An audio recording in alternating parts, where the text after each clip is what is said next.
मुन्ना, अरे बघ ना, चालतं चालतंच अचानक बंद पडली. अरे कालच पेट्रोल भरलं. अरे किती किका मारतोय तरी चालू होत नाही. अहो काय रोदास भाऊ, तुमची तर गाडी सारखीच बंद पडायला लागली. कालच पेट्रोल भरलं होतं ना तुम्ही? अरे हो ना, कालच 200 रुपयाचं पेट्रोल भरलंय. काय चालू आहे याचं नावच घेणार आहे. होय मुन्ना भाऊ, गाडी बंद पडली यार. तुमची पण बंद पडली का? अहो माझी पण पडली ना बंद. आ तुमची तर जुनी आहे, माझी तर गेल्या महिन्यात केटीएम घेतली. त्याला पिकअप नाही काय नाही, तिच्याला गाडी सारखीच बंद पडायला लागली. हा दादा आलो.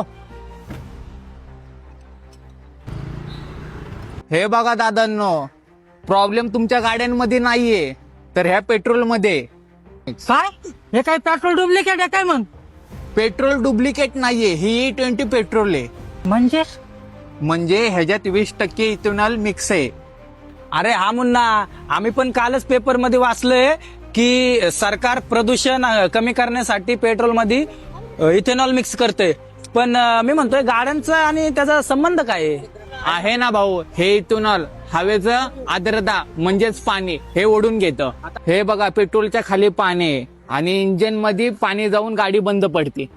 अरे बापरे, मग आता माझ्या जुन्या गाडीचं काय होणार? अहो काका, कसं असतं माहितीये का, आपल्या जे गाड्यांचे रबर पाईप्स आणि कार्बोरेटर असतात ना, ते शुद्ध पेट्रोल साठी बनवलेले असतात. पण हे इथेनॉल मिक्स मुळे काय होतं माहितीये का, आपले ते पाईप रबर आहेत ना, कडक होतात आणि ते तुटतात आणि आपल्या गाड्या गंज पकडतात. हो अरे मुन्ना भाऊ, माझी तर नवीन गाडी आहे रे, मग कशी काय बंद पडली?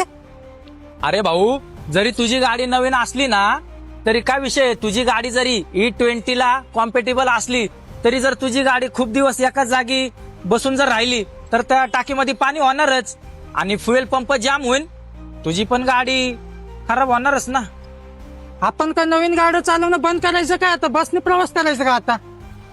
अरे भाऊ, घाबरण्याची काही काळजी नाहीये, फक्त आपल्याला थोडी काळजी घ्यावी लागेल. म्हणजे जसं की एकाच जागेवर जास्त दिवस गाडी उभी राहणार नाही ह्याची काळजी घ्यायची, किंवा पावसाळ्यामध्ये आपल्या पेट्रोलच्या टाकीमध्ये पाणी नाही जाणार ह्याची काळजी घ्यायची, किंवा अजून आपल्या जुन्या गाड्यांचे रबर पाईप आपल्या मेकॅनिक कडून तपासून वेळेवर बदलले पाहिजे.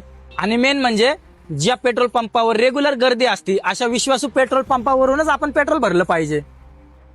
मला एक समजलं भाऊ, दोष आहे ना पंपवाल्यांचा ना सरकारचा. आपला फक्त दोष आहे ना आपल्या चुकीमुळे आपण गाडीवर लक्ष देत नाही, आपण दुर्लक्ष करतो. ही आपली जबाबदारी आहे, आपण काळजी घेतली पाहिजे. तर मित्रांनो, योग्य माहिती वापरा आणि आपली गाडी सांभाळा. आणि हा व्हिडिओ जास्तीत जास्त शेअर करा, जेणेकरून लोकांमध्ये जनजागृती पाहिजे. तुम्हाला काय वाटतं कमेंटमध्ये नक्की सांगा.